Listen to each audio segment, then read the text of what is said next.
Are you ready?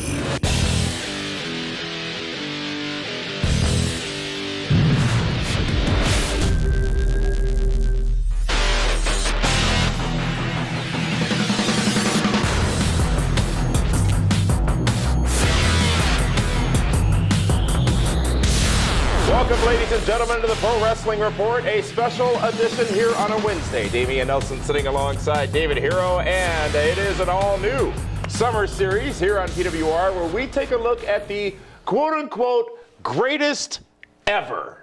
So it's a show in about several me. Categories. It's my show. You're the greatest ever of nothing. Ever. There is absolutely no way anyone has ever used greatest and David Hero in the same sentence. Well, you would be surprised. For years, though, the debate has raged on as to who is the greatest ever in several categories. And each week, we're going to discuss the candidates in the selected category. And this week's category, now this, of course, coming off the heels of Within Primetime last Saturday, talking about the greatest and hottest diva ever. Miss Elizabeth. That wasn't what the final decision was. It was Lana. No, it wasn't. It was. And we actually had some feedback last Friday and Feedback Friday to support that. I know, but they're all wrong anyhow. I'm considerably right. It's not about being right or wrong, but this week's category is the greatest manager ever. And wrestling managers have been a critical piece of the scene since its inception. Managers are sometimes that extra needed boost to a talent, to take a talent from good to great, or to simply align them with other talents to elevate their game, or even to be an extension of their talent's character. A manager can literally make a star.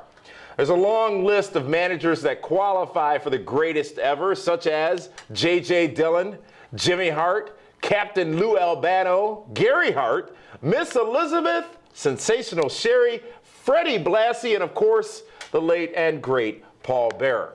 What about the late great Grand Wizard? But even with this impressive list, it seems to really boil down to three that are at the top of the heap. Those three being Bobby the Brain Heenan, James E. Cornette, and Paul Heyman, or Paul E. Dangerously.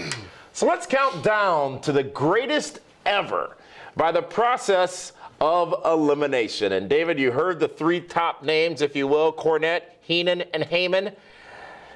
Who would you eliminate first of those three as we whittle it down to the greatest ever? It's hard because there's also a fourth. And I don't mean to throw you up, but Captain Lou Albano was one of the greats of all time. In your opinion? Just because he was in Cyndi Lauper's video and he just wanted to have fun? 17-time tag team manager of champions. That's a lot of gold. You look at James E. Cornette.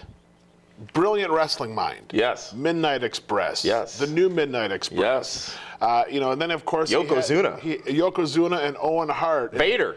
He's had a list of talent. Yes. And he's fantastic. Paul Heyman. Now, if we're going off of just managerial skills, this is the greatest manager ever. Then I would have Not necessarily. Then for me, I'm going to eliminate Paul Heyman first. You're eliminating Paul Heyman first. Here's why. And I'm sure I'm going to get a ton of hate and a lot of comments down below saying I'm an idiot and I don't know what I'm talking about. But with the exception of WCW and the Dangerous Alliance, okay, where he managed Ravishing Rick Rude, a top star, Stone Cold Steve Austin, an up-and-coming star, the new Midnight Express, which were a solid team. Lately, he has managed CM Punk, Brock Lesnar, two main event guys off the bat. Now he gets Cesaro. Curtis Axel. That was just window dressing, okay? And now he has Cesaro. So just based off of that, he hasn't made anybody into a bigger star. He made Brock Lesnar what Brock Lesnar became. He's making Cesaro into a bigger star. Cesaro had a jump start. He was already on his way without Paul Heyman. Paul Heyman hasn't helped him, you're saying? He helps him because he can talk for him. That's about it. So he has helped him. A little bit. Brock Lesnar came back as a UFC world champion. You're talking about coming back. You go back to 2002 Heyman Lesnar is really where Paul Heyman was key in Lesnar's success. Because he talked for him, yes. But then you look at Bobby the Brain Heenan, the greatest mind in professional wrestling. He made stars out of Hercules Hernandez, out of Haku, managed Andre the Giant, one of the biggest names in all pro wrestling, Handsome Harley Race, King Kong Bundy, Big John Studd, elevated all those guys because Bobby Heenan was the lightning rod. He was the guy that drew all the heat. But by doing that, he also let the talent get their own heat as well. The payoff was always getting Bobby Heenan. The payoff isn't always getting Paul Heyman. Jim Cornette, the payoff was always getting Jim Cornette because you wanted to get the guy with the tennis racket.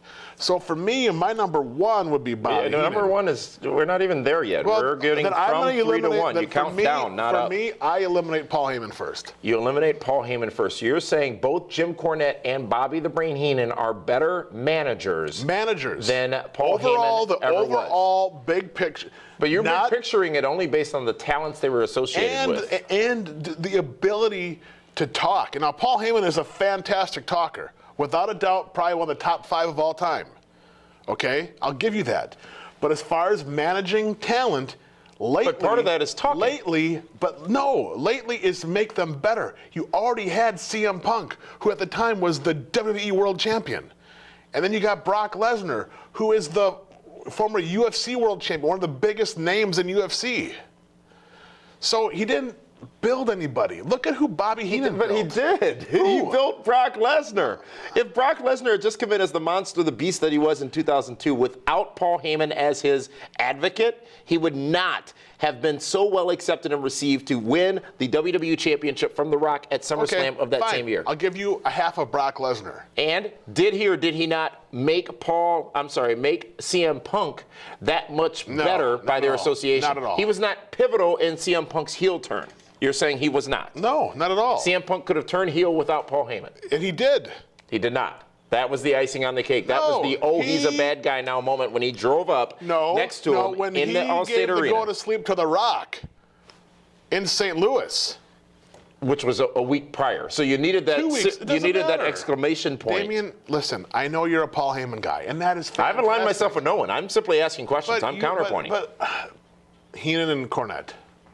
That's just me. But you're saying their talking ability has nothing to do with the fact that they're a great manager? Why are managers there really? No.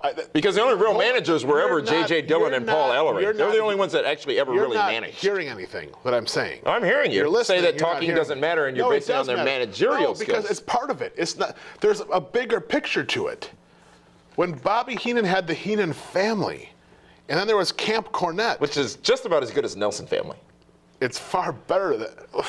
Look at the list of the Heenan family. I mean, you had just the talent he had was amazing. I don't know if Paul Heyman manage a stable like the Heenan family? Absolutely. I don't think so. Paul Heyman guys, absolutely he could. We haven't seen him do it, but absolutely he could. But you could argue that he did that when he ran Paul ECW. Heyman is a fantastic talker. In the last 5 years, he hasn't elevated anybody. He did not help. We're going greatest ever, not just last 5 years. No, that's fine. But it's what have you done for me lately? Janet Jackson is not qualified in this category. She qualifies in a lot of categories. But he didn't help Curtis Axel. That was not a good experience. Ryback. Well, I mean, yeah. Okay, he didn't. He helped 2 already established guys. Now, if he would have made Curtis Axel a top guy, then Jim Cornette's the first one to go. But right now, for me, Paul Heyman is the first one to go. And Paul Heyman eliminated. Hold on. But it's not that I don't think he's one of the top. You're admitting, and we have all admitted, he's one of the top 3 managers of all time. Of course he is.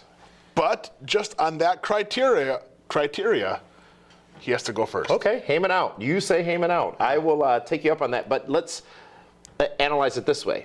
The great Heyman-Cornette series back in WCW. Remember Cornette with the bloody jacket after he got bloodied by Heyman's phone? Who was better in that whole scenario? Because you could argue that that was the height of Heyman's managerial expertise and the height of Jim Cornette's managerial expertise as well. Boy. We all remember that feud. It was a great one. Hell, I'm not going to lie. I was a Jim Cornette mark. I still am. When I went to WrestleMania 12 out in California, I brought a tennis racket with me. Couldn't bring it into the Arrowhead Pond of Anaheim, it was called at the time. But that's how big a mark I am and was for Jim Cornette. But back then, I mean, Cornette was so established. Yeah. He was so good. Paul Heyman was. But really only with the Midnight Express. I mean, really, if you look at the names, he didn't have that many names under his belt. No. Especially when compared to Bobby Heenan. Well, no, because back then, with the exception of guys like Heenan, most managers only had a couple of guys. Right. I mean, Jimmy Hart only had the Hart Foundation and Danny Davis and Honky Tonk Man. It wasn't until later when he got Rhythm and Blues. Which were the Honky Tonk Man and Greg Valentine. You know? And then you had Slick, who had Hercules originally. How was he not on that list? Not in the final list. You know, you had Hercules, Big Bossman, and Hakeem. You know? And let's not forget, Bobby Heenan also had Killer Khan and Sika. So, you didn't answer, but Heyman or Cornette, who was bested in that series? Who was the best in that series between those two? Their big feud, if you will. Well, you always had to cheer for the babyface, so you got to go with Jim Cornette. James E? Yeah. All right, so now we're down to 2, ladies and gentlemen. Paul Heyman eliminated. Greatest manager ever. Is it Bobby the Brain Heenan, or is it James E. Cornette? Well, it's no surprise that I'm a Bobby Heenan guy. I think he is brilliant. I thought he was... Bobby Heenan, to me, my personal, professional opinion, is that Bobby Heenan might be the best all-around entertainer in the history of professional wrestling. Because he did it all. He wrestled, he talked, he could manage, he'd take the heat. He did everything that was asked of him. He was also a broadcast journalist. He was, and he did everything. Now, Jim Cornette did all of that but wrestle. Oh, he wrestled a couple times. That scaffold match? He did. Bless his heart, broke both of his legs. You know, but I mean, Bobby Heenan, and it's not just my opinion, it's other people within the business that have wrestled for all the companies. They will tell you Bobby Heenan is the best pure entertainer in the history of professional wrestling. While giving credit where credit's due, James E. Cornette is a phenomenal talent in the wrestling business. He continues to be, especially if you listen to his podcast, The Jim Cornette Experience, which is available for free. Along with, are you familiar with this Kenny Bolin? Yes. At Starmaker Bolin on Twitter. I don't know how I did not know he existed until hearing him on Jim Cornette's podcast. Oh my God, he's fantastic. But he is one of the most hilarious people I've ever heard in professional wrestling, and I'm he was ashamed. an OVW for the longest time. Indeed he was, and if you ask him, he's the one who made John Cena. I'm sure he would tell you that. But anyways, Jim Cornette Experience podcast, check it out for sure. Gosh, you know, David, it's a tough decision to make Bobby because the Brain Heenan could still talk, he'd have his own podcast, it would be tremendous. Oh, sweet Lord.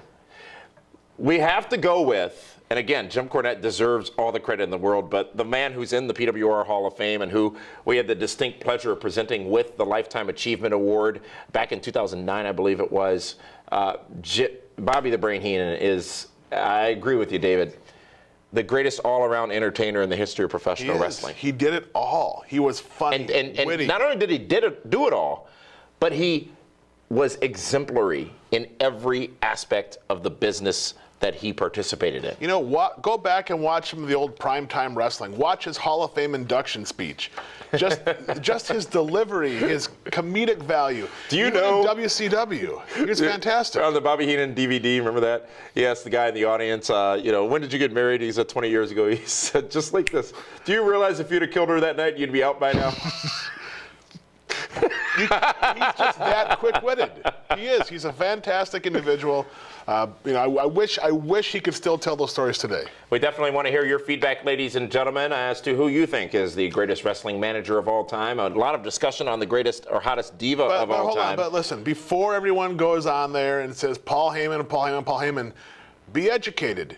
Go back and look at some of Bobby Heenan's stuff on YouTube. Well, of the current era, of course it's Paul Heyman. Because there's nobody else. Correct. But as you said, overall, those of you who have the WWE Network, even just do a search. Bobby the Brain Heenan, Jim Cornette, and go back and look at really, that will show you. And you talk about Captain Lou Albano. Bobby I don't think he's was in that the guy category. that managed Andre the Giant against Hulk Hogan at the biggest WrestleMania of all time. If he wasn't worth it, he wouldn't have been put in that spot. Paul Heyman was the guy that managed The Undertaker at the end of the streak, arguably one of the best WrestleManias of all time. Paul Heyman didn't break the streak. Bobby Heenan didn't beat Hulk Hogan. No, he didn't. But he was put in the main event of WrestleMania. Paul Heyman was not.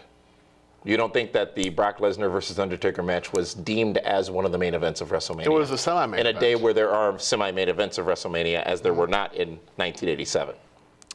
I'm just telling you.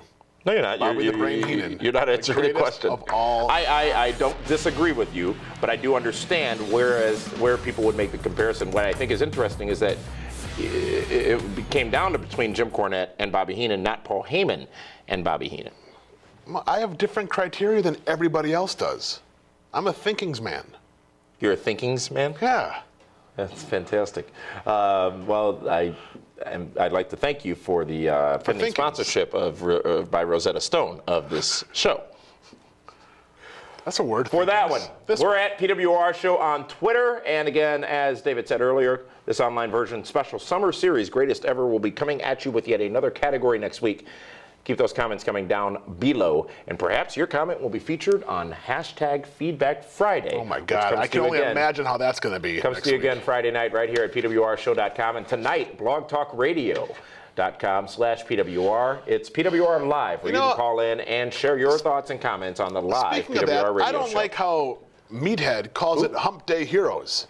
Oh, Meathead, the winner of the 2013 PWR No. Fantasy Wrestling. I don't like him using my name in any of his stuff. He uses one R, he spells it properly, and I'm the one who gave them the name the Hump Day So you're Heroes. the one? Yeah. Cease and desist. Show me the certificate showing you own it. That is my gimmick. Show me the birth certificate. I've still not seen it. I've really wanted to all this time. You want my birth certificate? Yeah, I'd like to see it. I feel that I'm entitled to see that. I'm not running just for because you tell president. me I'm supposed to believe that? I'm sorry. I'm legal. I'm not running for president. Well, only one president has ever been asked to actually show his birth certificate. So, yeah, the illegal be that one. as it may, for that one, yes, he is part of the, well, I'm not going to call you out here. What? This is David Elson saying thank you so much for tuning in. We'll see you next time here on The Greatest Ever.